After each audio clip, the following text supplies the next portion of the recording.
everyone. This is Jackie Cooper with the GBA Talk Show, as well as the Crypto Mom 2 Talk Show. I want to thank everyone for hopping on and definitely remind everyone to like and subscribe both to the GBA Talk Show as well as to Crypto Mom 2. For those that don't know anything about me, I want to welcome you to these episodes and definitely ask that you like and subscribe because there are many wonderful conversations that are about to be posted, and I want to make sure that you are always in the know about what's going on. My background is that I am the GBA talk show host, and I am very excited to be that because GBA is an organization that is active in educating in the blockchain community, and they have some wonderful conferences that happen more than once a year, and they are doing a lot of creative things. And my guest today, I met at the last conference, so I'm really excited to be chatting with them in a quick second. My background also is law, and I got into the blockchain space because I was curious about what was going on with this technology.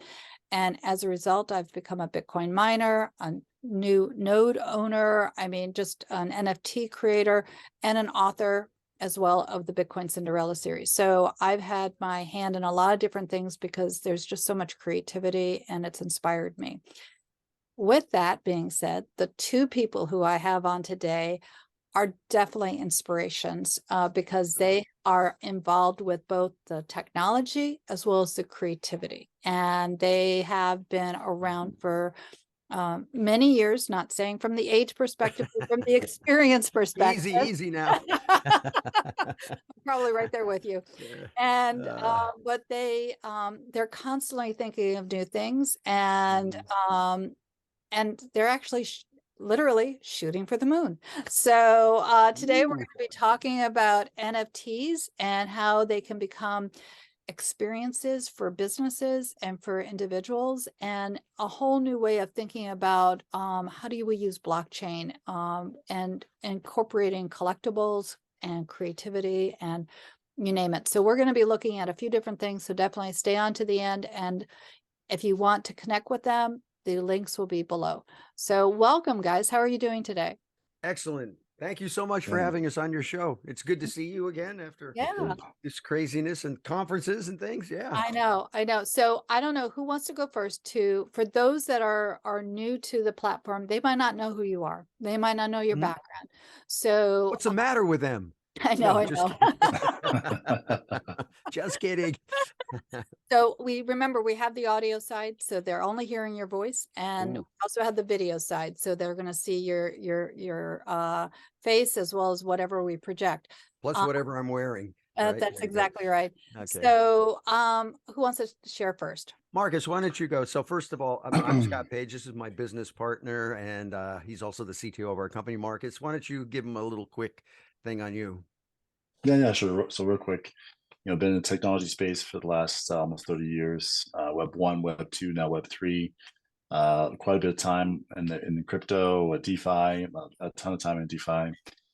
Some of the DeFi interests come from my time in Wall Street. Worked in Fortune 500 companies, CTO there, also worked CTO for small startups, mid-sized companies, helping them grow to get to a transaction. Lots of different technologies, always stay on the forefront. AI more recently, quantum computing more recently, and of course continue to be very active in the blockchain / NFT Web3 space. Very excited about where we're going. We've got some awesome products that we're working on, and obviously we'll talk more about that, but that's a little bit about me. Yep. All right. And my background, I come out of the music business. I grew up in a family actually where my father was a serial entrepreneur. We had boat businesses, lighting businesses, candy businesses. One time we had 26 donut shops. My father was actually one of the co-inventors of the wah-wah pedal, the famous guitar pedal, right? So wow. I grew up around music and entertainment. My dad was on a television show called the Lawrence Welk Show, which was pretty famous for many years, one of the early shows. But since then, I sort of also became a serial entrepreneur. On my music background, I'm kind of mostly known as the saxophone player from Pink Floyd. I played a lot of rock and roll. I was also in SuperTramp for a while, and Toto, and played with a lot of different artists through the years. But through that time, I really got involved in the tech, kind of looking at entrepreneurs, saw CD-ROM come along, started a company. Luckily, have had the opportunity, took that company public. We were a NASDAQ company at the time. And that's where I got really heavily into the concept of entertainment and technology coming together. So for my career has been really sort of bridging the gap between the artist and the technologist. One of my favorite claim to fames is I actually, along with a gentleman by the name of Richard Merrick, who was our CTO at the time at the company, developed the world's first interactive cartoon, which was called Toonland, and it ran on a 386 25 megahertz Windows machine with 4 mega RAM. Woo, boy, get go wild, right? So through those years, I've been in that. I'm on, been through a series of companies, have got heavily into the kind of messaging space. We built messaging networks and all that kind of stuff. And now we're on kind of my fourth startup with my fantastic business partner. So I'm so thankful for Mr. Marcus there. He makes me look really good. I get to be the rah guy, and I just know that the stuff gets done with him there. But yeah, so been really sort of entertainment technologist, and that's been my background. I love it. I love it. So we've mentioned a few things, and there are people that might be in the know and they might not be in the know.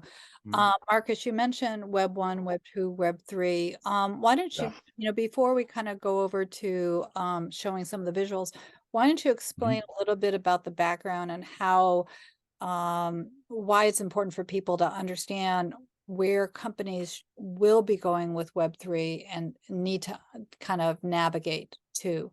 So do you want to kind of explain that?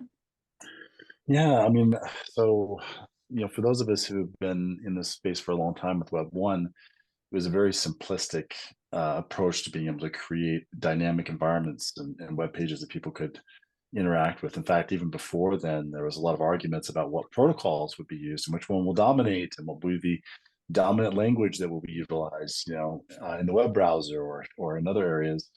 A lot of the same discussion we're hearing today around Web3, almost identical. These things repeat in fractals. We're seeing that happen now. Web 2 was really, again, built on top of the internet, but brought a whole host of new technologies that really enable this dynamic environment that we work in today when we work with our social media engagements, when we work with applications that we use for our businesses. It's really all kind of Web 2 stuff, very mature. Web 3, which is based on blockchain, but is really taking the same kind of an approach where it's a bit rough. It has been rough. There's a lot of building going on right now. There's a lot of things getting released. They're basically taking it, I would argue, as a similarity from Web 1 to Web 2, where now the tools are getting robust enough. The experiences are starting to equate to a Web 2 experience, where it's very friendly, easy to work with.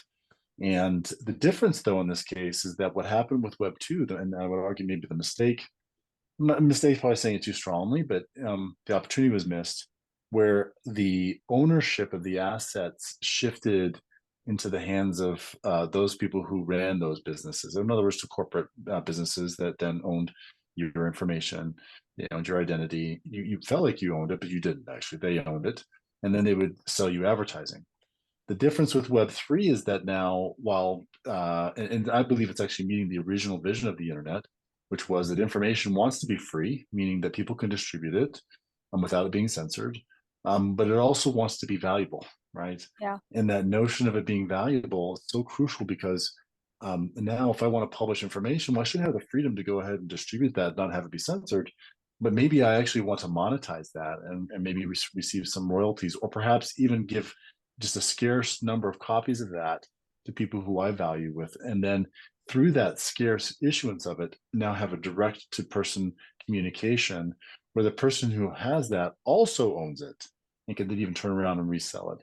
So now, and I don't want to financialize this too much, but the idea here is really now that information is free, but it also has value that such that the person who creates it can give it away as an asset, similar to how we might give something to each other that is scarce, and then they can turn around and give it to somebody else. But then the original content creator, maybe we get some benefit, or the person who holds it now has special access to somebody like Scott, and that access gives them the right to talk to him on a daily, weekly, monthly basis, whatever it may be, as a mentor.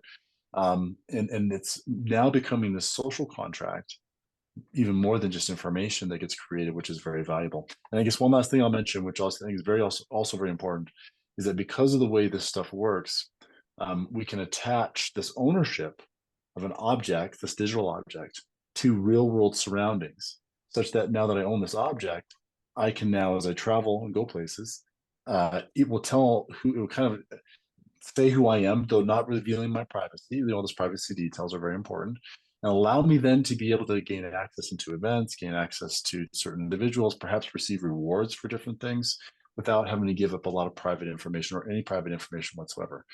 So this is like the whole. Now, I think all those visions that we all had back in the 80s and 90s around the internet now are becoming possible by being able to give asset ownership to people and protocol compatibility between all these different parties. So that's a bit long-winded, but hopefully that helps. No, I love what you just said, because as you were describing it, I was seeing the visual of the circle in terms of the economy and the flow. And also I love how you define digital assets and how you also explained how it can be transferred. And you know, talking about transfers, there's a lot of different ways that that type of asset can be transferred. It can be transferred whether you through the currency side, or it can be transferred through other objects, maybe NFT, you know, again, tokens, you know, again, there's a lot of different ways that it can be transferred. Now, Scott, I know you are working on a project, and I'm going to show the cover because again, it's super exciting to me. So let me It's actually pretty exciting for me too. It's yeah, one of the, so especially what's interesting about this. I'll just kind of explain. So I've been doing a lot of speaking and around and kind of heavily in this Web3 space in the communities and things. And I was fortunate enough to be picked for the NFT Today magazine for last month. And what's unique about this particular, if you see, it says from Pink Floyd to Web3 to the moon. The yeah, part that's interesting is this cover. Basically, I worked with an artist, but he goes by the name of Ori, as you can see up there at the top. yeah, it's And he beautiful. created That's this gorgeous. art piece of this cover, which we've created a complete NFT collection. But what's unique about this collection is actually going to the moon. I know. I was picked as one of the 222 artists that their works and you know, the things that they've done are been made digital twins of, and are being shipped up on a Falcon 9 rocket, an Elon Musk rocket that's actually going to the moon, that's going on to a special type of hard drive that is supposed to have a lifespan of over 1 billion years. So Unbelievable. yeah, so they're it's a specially etched in laser kind of way that this stuff's Yeah. put on. And so this is going up. We're waiting to see it sometime in the summer. We haven't got the exact dates yet, but that's going to be going up. And what they're doing, it's called the Luna Prize. And what's also unique is that they've built a museum of all the objects and stuff that are actually being put on the moon, so people can actually go see what was put up there at the time. And it's not just arts or covers. I actually put my entire life on there. I put 7,000 objects up onto the moon. So that's where I live now. I'm a moon man. But yeah, so I'm very excited about this. And this is also a project which is also part of where we're bringing into our company. Lootfinity, we've launched a platform we're working on right now called Loot 8, and this is going to be part of that whole launch coming up here very soon. And So yeah, I'm very excited about this project. And this is going to be a very interesting NFT. So people are going to actually be able to own pieces on the moon, which is kind of going to be interesting. And when we basically the NFTs, it'll come out. If you have one of the actual moon ones, you'll actually get the ownership of that. And at the same time, in the museum, you'll be known as owning that specific asset that is actually sitting on the moon. And there's not a lot of things going to be sitting on the moon. So not it at should all. be interesting. So where's this physical museum, or is it a virtual museum? It's going to be it's basically a metaverse museum that they're building, Metaverse museum. Wow. but they're actually there's a lot of talks right now. They're going to be doing some physical museums that you can go in and see the digital goods, and there's a whole lot of things coming up here that'll be known. There's not a lot of information on this yet because we haven't really had the full blown. Okay, time to tell everybody, but we're telling you, GBA. Yeah. Yeah. A little So sneak peek here on what's going to the moon. Yeah, and so this is, definitely, as I mentioned to both of you before, this will be our episode 2 or 3 or 4, as there's a physical launch, we'll be able to do a follow-up on this. So, if people are interested in obtaining one of these NFTs, how would they go about doing this? Is that going to be through the app that I'm going to be sharing in just a second, or is that going to be through a different way? Right now we're still pulling together the exact strategy and how we're going to launch as we have ideas. We're building out the tokenomics and stuff for this as we go. Yeah, some of these we're actually very, our platform and what we do is we're multi-chain. We run across all platforms, and that's one of the things about NFTs is where is the right communities? Where are the places that the best places to launch an NFT? It depends. If you're doing specific kinds of cards, that might be great on the Wax platform. If you're doing one of ones, that might be great as an ordinal, because now there's new things that are happening with the Bitcoin side of things. Yeah, there is. So there's a variety. So we don't really have a thing. So I mean, the best thing would be just kind of follow me. Everything I do is IAM Scott Page. You can find me on that's the same on all the socials, and we'll be talking more. And we've also been really kind of working now, getting close with the Shiba Inu community. And so there's some things that we may be doing with them right now. So yeah, it's all formulating, but just, keep your eyeballs peeled, follow me, and you'll find out when this actually launches. Yeah, and I also will mention that the links that are going to be embedded below will be updated. So as we have new information on how you can obtain one of the NFTs, or connect with Scott or Marcus, that information will definitely be there. So definitely follow everyone, but you can also come back to this episode and click on any of the updated links. So we'll definitely be doing that. I'm going to be sharing for a second. Let's see if I can do this. We have our app here that you were talking about. So let me set this up a little bit, just yeah, real quick. please do. Please do. What we're trying to do is we realize I've been in the kind of the around the crypto space since about 2011, 12, kind of following it along. Luckily I belong to a group called Metal Media Entertainment Technology Artists Leaders, and it's kind of the who's who of the crypto world. So I was been around it and really got focused into this NFT world when we all of a sudden I followed a bit of crypto kitties and crypto punks in the early days. And to be truthful, I didn't really get it at that time. I thought, okay, great, but I did the light bulb didn't go off to me to make me realize that I believe this is the most important technology to come along. It's the people's movement. It's an incredible opportunity to change the globe in many ways, give opportunities to people in different ways. And that didn't hit me, but once that hit me, I was, oh wow, this is crazy. So I got involved, and people were calling me up because of my Pink Floyd days and said, hey, you should be NFTing all this stuff. And so I started really getting into it more, met with some companies, wasn't real happy at the time. I met a guy, we started talking. I brought some of my blockchain buddies in since I've been part of this, and we went out and I got lucky and sold my first NFT that actually we promoted for $1.1 million. And so that was that got my attention. That's better than my first NFT, which was 36 cents. So right, there you go.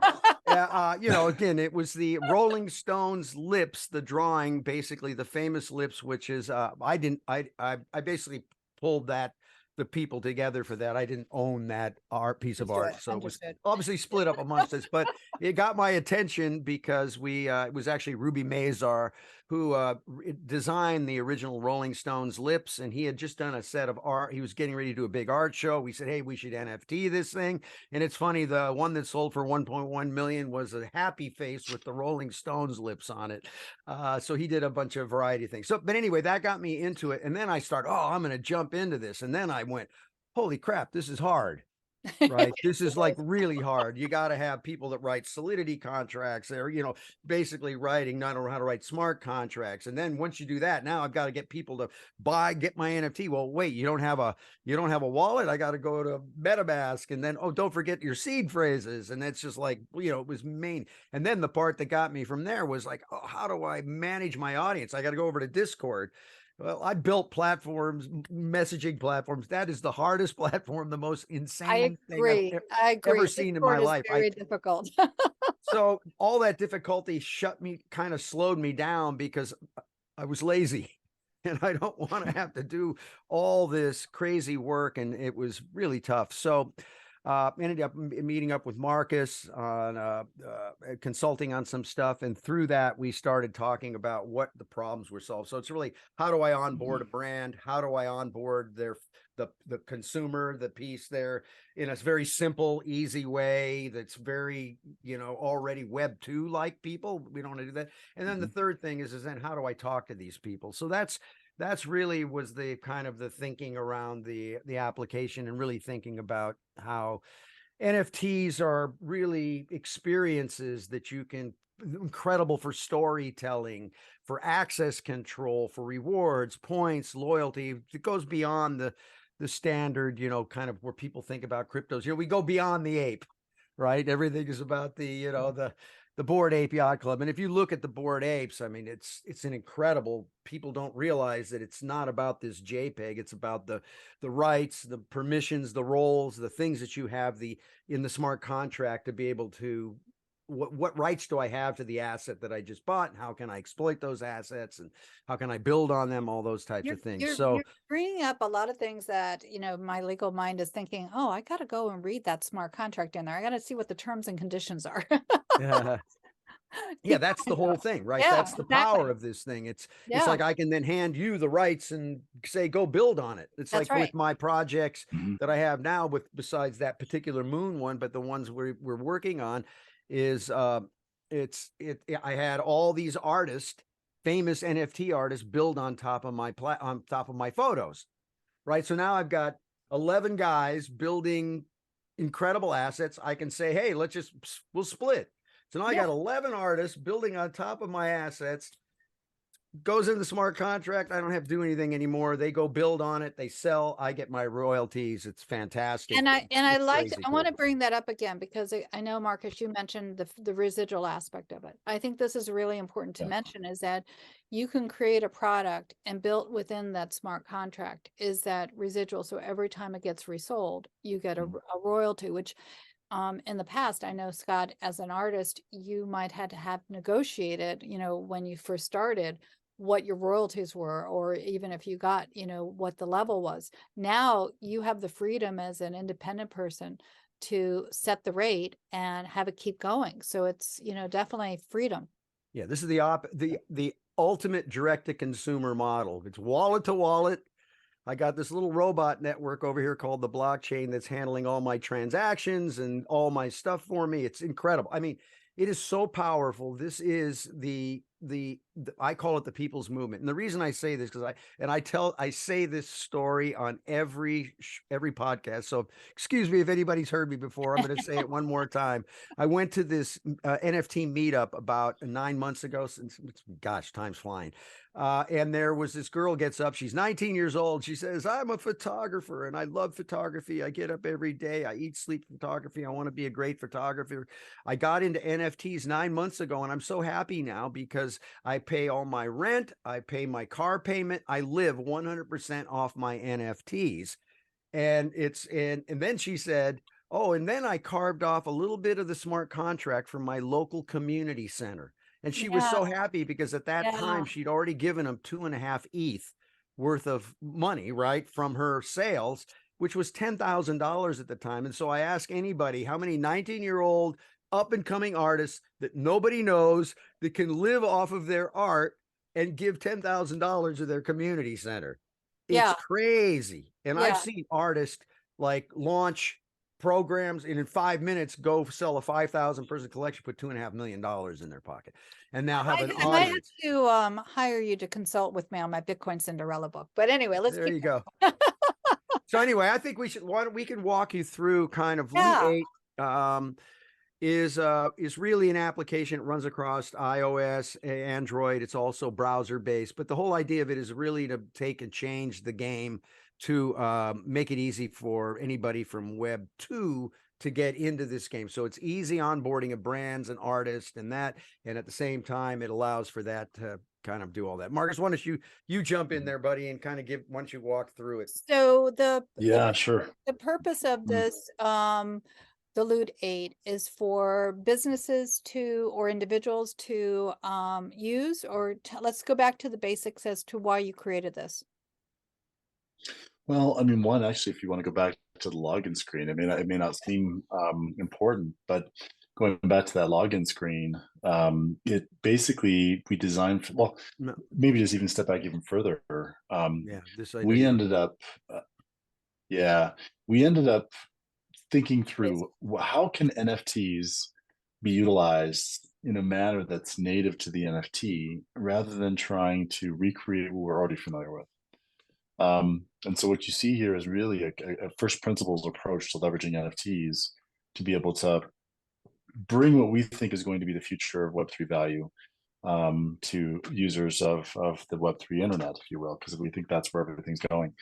And that login specifically, if this were working, and I appreciate you just bringing up these screenshots, but by the way, the product is already in production, it's being used. When you click on that login, what it would typically do is it would actually pull up your Web 2 socials like Google, Facebook, Twitter, whatever you may use. You log in just like you normally would. Everybody's familiar with this interface. That then creates on the back end all of the infrastructure necessary for you to basically have this what's called a non-custodial wallet, which means it's not a wallet that we control, it's a wallet that you control. It's tied to that Web 2 social that you just entered in. As soon as you close the application, the key goes away. Got it. And then when you come back, it's reconstituted.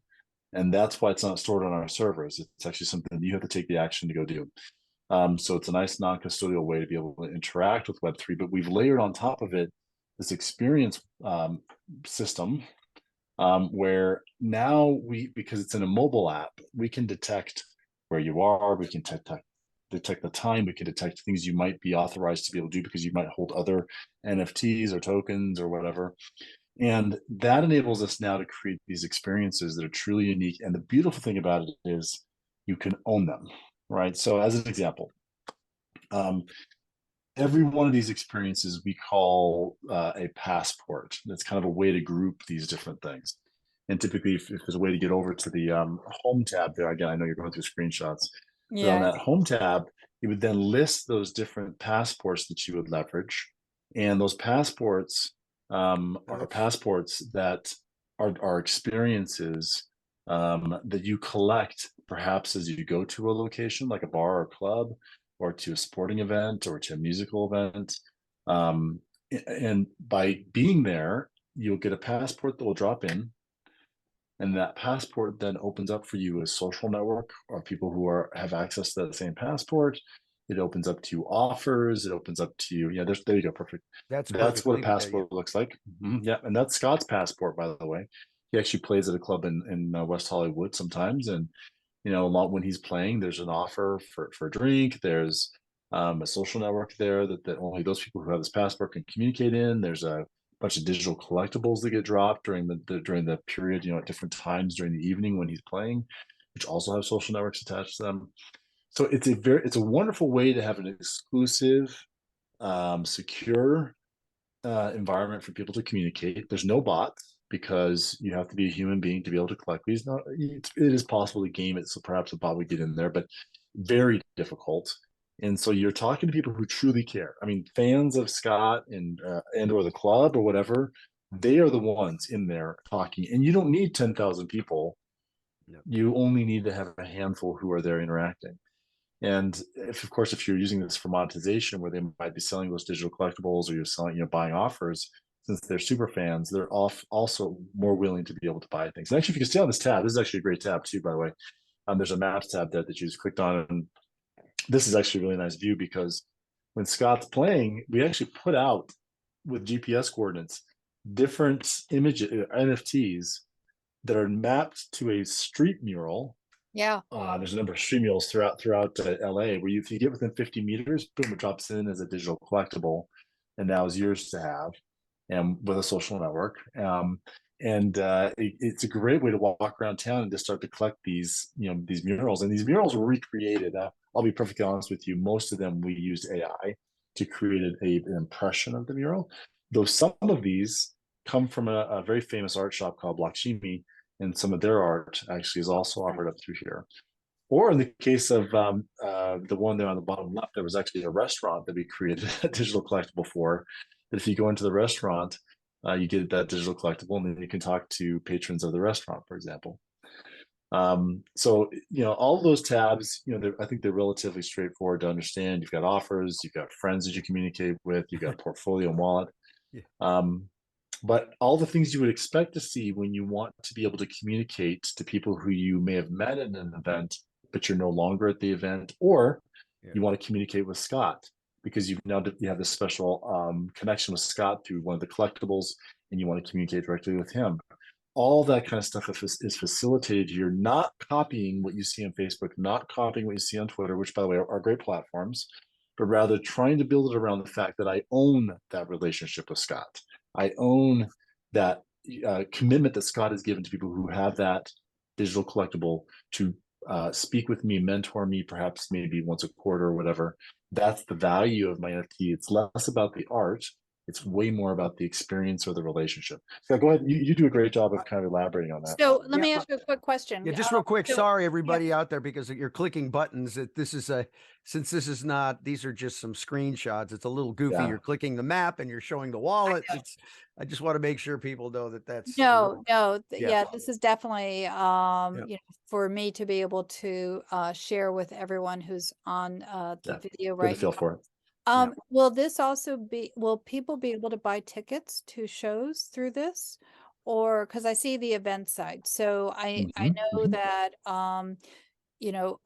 again, you talked about the experience. Yes, think of it like this: is the application is almost like it's your experience manager, right? And that ties physical, because we believe it's physical locations, physical places, events that you can go to. It's physical goods and it's digital goods. Exactly. So it's a combination. So we really think that what we call the phygital world is kind of where things are going, where I've got some ownership. I can, like with my moon launch, I've got a series of toys that are coming out that are going along. So they've created NFT toys that are all RFI chipped, that are going to be, which is tied to that. And if you own one of those, you get a specific experience they can come to me. I'll come wash your car if you buy the big one, no problem. That's part of the deal. Every Sunday I show up at your house, wash your car, no problem. So it's really thinking about that live aspect of it. So you could imagine if there's been some talks of some local cities that want to kind of tokenize their city. Yes. So you can imagine with our app, you could have all the vendors in your community could be tied into the app. They'd have their own passports. As I'm walking by the Cheesecake Factory, boom, I got an offer that just dropped into my thing. It gives me 50% off dinner if I show up at that time. On top of it, oh, by the way, I had a famous artist that worked with us at the Cheesecake Factory. He's releasing 300 of these special NFTs by this famous artist, which are real valuable. If you show up between 7 and 8 o'clock, boom, it pops into your wallet. So there's all these ideas of making this the experience manager. That's where Loot A is. It's like, again, I can use it for my live events. It's access to going into events, conferences. We just use this at Tulum Crypto Fest. We used it in Belgrade. We've been doing a lot of testing, kind of, we're big lean startup guys. We want to test and validate, make sure everything's working well, and go through all those kind of processes. But really, this is experience manager. Yeah, no, I love it. I can definitely see a lot of applications for this, especially in today's community. The wallet, does it have to be a certain type of wallet? Does it have to be like MetaMask, or does it have to be on a certain chain? How does one connect it? No, great question. Great question. Yeah. So we support all the chains out there. Wow, that's awesome.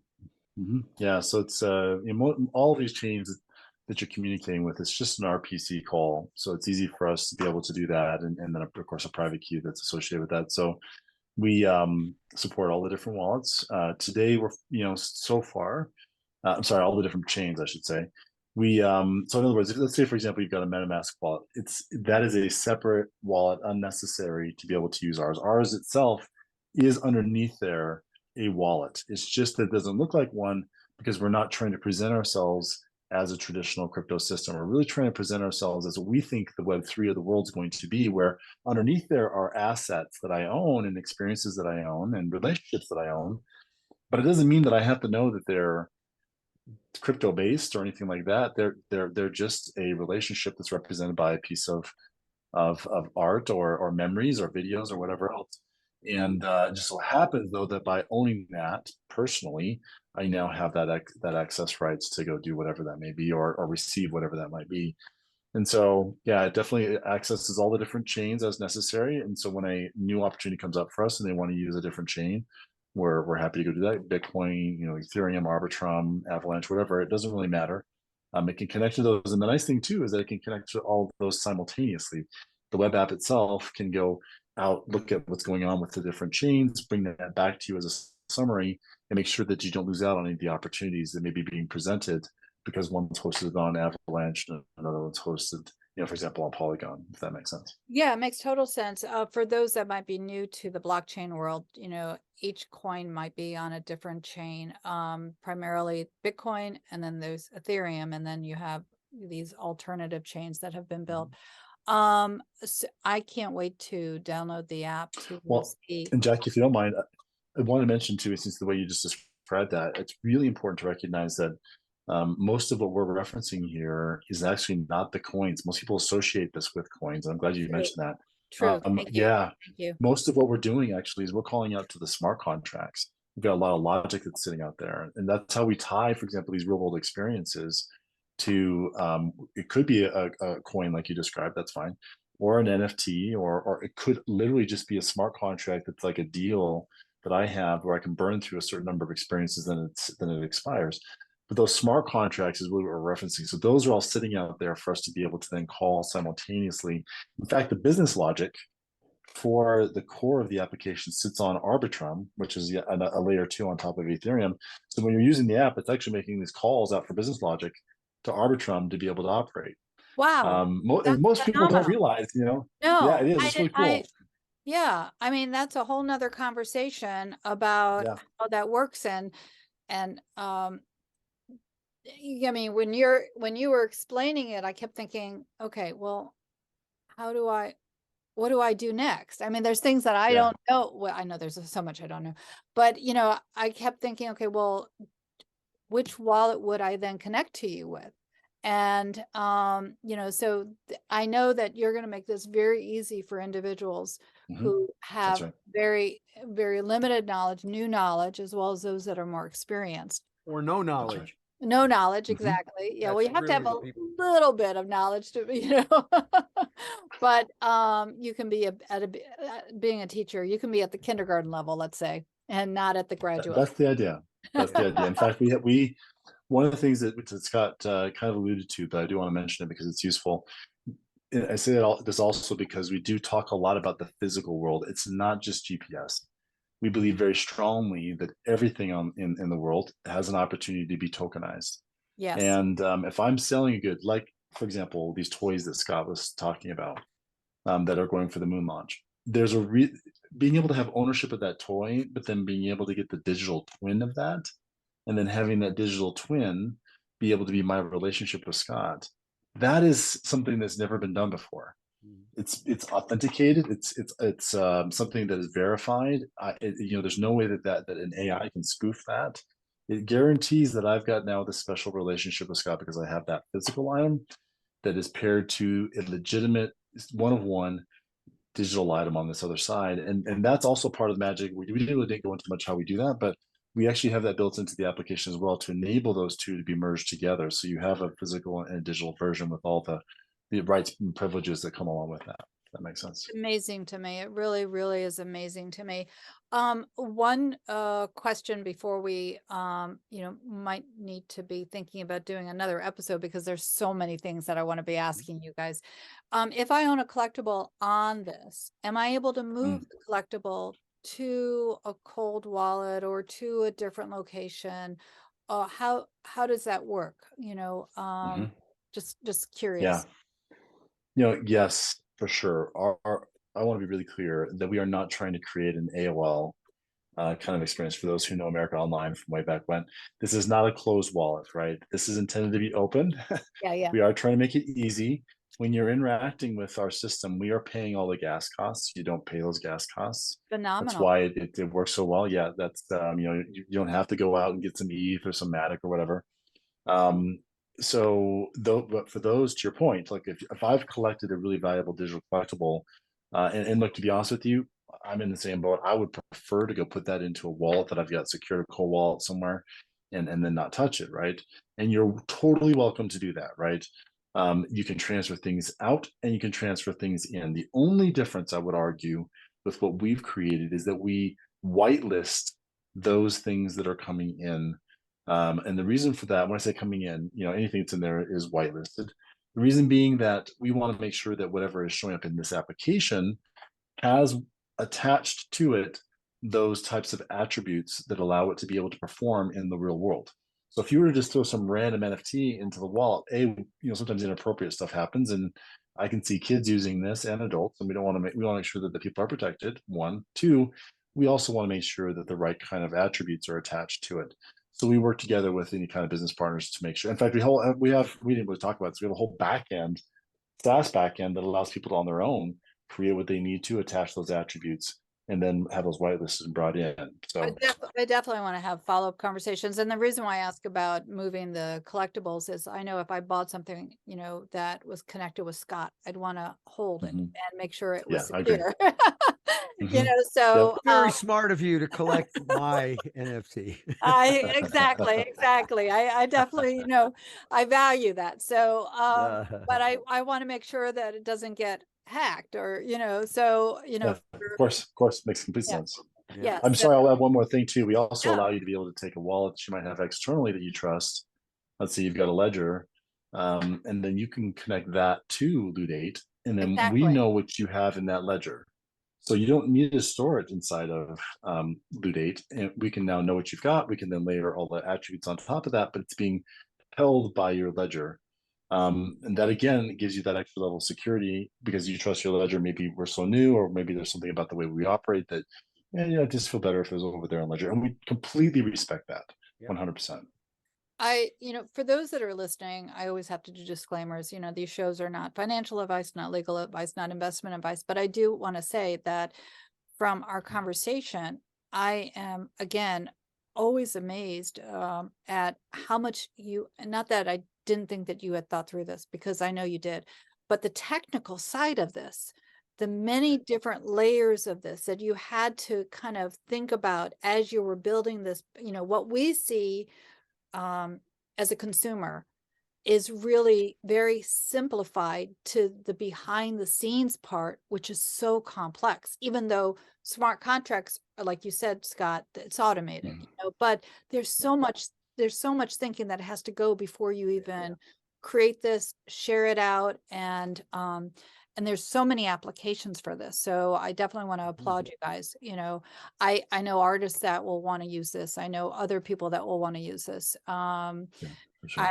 I definitely, can't wait to start accessing it, to kind of trial it and stuff like that. So, any last minute thoughts that you want to share? I know you're going to the moon, Scott. And I know, with this app, there's going to be a lot of applications, but, any last minute thoughts for both of you that you want to share? I'm going to just shout out everybody that's watching this, right? This is the people's movement. This is one of the most important times in history, period. If you follow the financial markets, you see what's going on. We're at this moment in time where centralized systems, decentralization, there's a lot of people want to put us on centralized systems, which people don't realize how dangerous that can be for humanity in so many ways, because of the control. We're seeing things going on in AI. This is an incredible moment. So I want to tell everybody that's out there, if you're here listening to this, trying to figure it out, high thumb to you, for being here, because this is the time for the people to take back the power of all this. We got a shot at taking back the power of the currency, the power of the relationship, the power of all these things that we've never really had this opportunity. And so it's just really important that everybody gets in there and starts to learn. Our whole thing is really trying to educate people why we took an approach to say, you don't have to know anything about crypto to use our application, right? It's just, I just need an email and how I normally log in.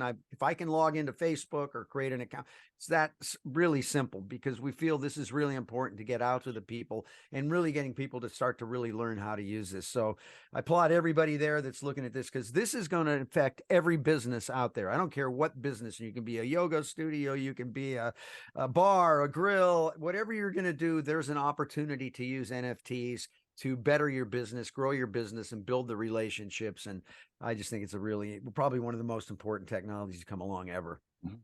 I agree. I definitely agree. Marcus, anything that you want to share before we sign Yeah, off? I mean, maybe just riff a little bit on Scott's idea too. I think at the end of the day, all of that kind of independent ownership, the right to transact, those are really important principles. I think they're all part of the Constitution, or depending on which country you're in, other rights that people have. That being said, though, all of that can be done compliantly. All of that can be done in a way that supports the laws and regulations of the country within which you live, and everything we've architected has been built to be able to enable that. We still are enabling the kind of privacy that people want to see globally.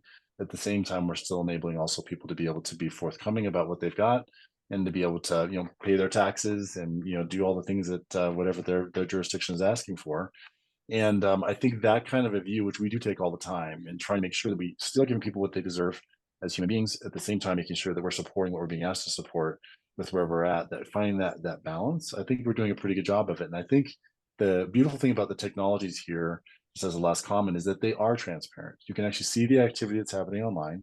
You can actually see what's going on. And so the beautiful thing about this is that nobody's hiding anything. Everybody's coming at this with good intent. And I can say without question, Scott is one of those people who has been this long enough, has been through a whole host of different life experiences, and is doing nothing but trying to bring something special to people for them to be able to own and move forward. And our main principle as a group is we want to serve the underserved. I mean, maybe it didn't come across in today's presentation, but we believe that the lowest cost thing to acquire is a digital asset. It doesn't require anything physical. So if we can offer that opportunity for people, and then give them some way to be able to then participate and possibly monetize, or maybe even just have a relationship they otherwise would not have gotten that in the traditional physical world, that makes me feel good and feel like we're actually making a difference. I agree with you. And there are things that I can also piggyback on that. One, what you talked about is the ability for people to be independent entrepreneurs and follow their passion, and had the freedom to also give back to their community, which is something I definitely believe in. Again, this is not necessarily an alternative way. It's becoming what used to be fringe is now traditional. Yeah. And so what we are thinking as decentralized finance, options will become traditional and part of the mainstream. And so again, the thought leaders like yourself who are creating these tools will make it easier for others to adopt it and to use it. Because I know when I first started 5 years ago, it was not intuitive to me. I'm highly educated, but the idea of doing the wallet, of being on these various blockchains, it was a struggle, and I needed mentors to help me. And so I know that what you're doing is making it, even though it's very complex, you're making it very simple for people who might not have that knowledge to take the first step to explore and learn. And this education is really important for the adoption across the world. So I really appreciate what you guys are doing. So as I always say on all my talk shows, be kind to yourself, be kind to others. We are also interconnected, and we're all part of one world, and have a great day. Thank you guys for being Thank you here. very much. Thank you. Thanks for Thank you having so us. much. Our next conversation.